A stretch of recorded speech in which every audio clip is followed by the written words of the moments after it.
అందరికీ జై భీమ్, జై ఫులే, జై అంబేద్కర్, జై కాన్సీరామ్. ఈరోజు అనంతపురం జిల్లా కలెక్టరేట్లో గ్రీవెన్స్లో బీసీల సమస్యలపైన బీసీ నాయకులందరితో కలిసి కలెక్టర్ దగ్గర కలవడం జరిగింది. గత 15 సంవత్సరాల నుంచి కూడా ఈ అనంతపురంలో బీసీలకు ఒక భవన్ ఏర్పాటు చేయాలా, ఏ కార్యక్రమాలు కానీ మీటింగులు కానీ ఏవైనా చేసుకోవాలంటే ఒక భవనం అంటూ ఉండాలని మా బీసీ పెద్దలు గత 15 సంవత్సరాల నుండి ఎన్నో పోరాటాలు చేస్తున్నా కూడా ఇంతవరకు కూడా ఆ బీసీ భవన్కి స్థలాలు కేటాయించినటువంటి దాఖలాలు అయితే కనపడలేదు. మరి గతంలో 2023 సంవత్సరంలో ఆర్సీ నెంబర్ E3/1625 అనే నెంబర్ పైన ఒక 40 సెంట్ల స్థలాన్ని ఈ సర్వే నెంబర్ 420/8వ లెటర్లో జేఎన్టీ దగ్గర 40 సెంట్లు కేటాయించడం జరిగింది. మరి ఇంతవరకు కూడా అక్కడ ఎటువంటి మార్కింగ్ ఇవ్వకోకుండా బీసీ భవన్కి అక్కడ పునాది వేయకోకుండా ఇంతవరకు కూడా ఈ ప్రభుత్వంలో ఉన్న పెద్దలు మా బీసీల పట్ల నిర్లక్ష్యంగా వ్యవహరిస్తున్నారు.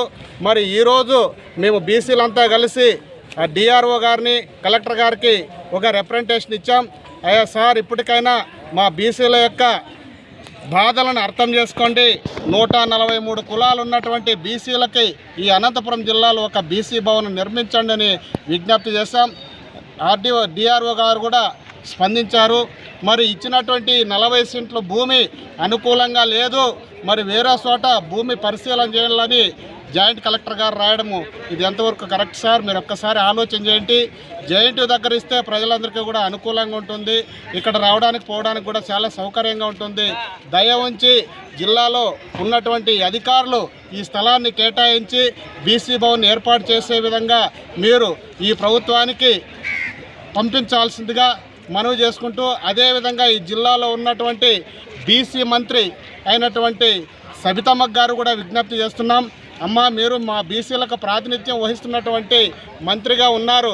మరి ఈ జిల్లాలో ఈ బీసీలకు ఒక భవన్ ఏర్పాటు చేస్తే మీకు కూడా మంచి పేరు ఉంటుంది, కూటమి ప్రభుత్వానికి కూడా మంచి పేరు వస్తుంది. ఇప్పటికైనా మీరు స్పందించి ఈ జిల్లాలో ఉన్నటువంటి ఇంకా బీసీ మంత్రి అయినటువంటి సత్యకుమార్ యాదవ్ సారు మరియు పయ్యావుల కేశవ సారు, మరి 2 ఎంపీలు కూడా ఉన్నారు. మరి ఎమ్మెల్యేలందరూ కలిసి దీనిపైన ఒక కార్యాచరణ తీసుకొని ఒక నిర్ణయం తీసుకొని జిల్లా ఉన్నతాధికారులతో ఒక సమావేశం ఏర్పాటు చేసి మా బీసీలందరికీ కూడా ఒక భవనాన్ని నిర్మిస్తే మీ కూటమి ప్రభుత్వానికి మేమెప్పుడూ ఎల్లవేళలా రుణపడి ఉంటామని తెలియజేసుకుంటూ విజ్ఞప్తి చేస్తున్నాం. జై భీమ్.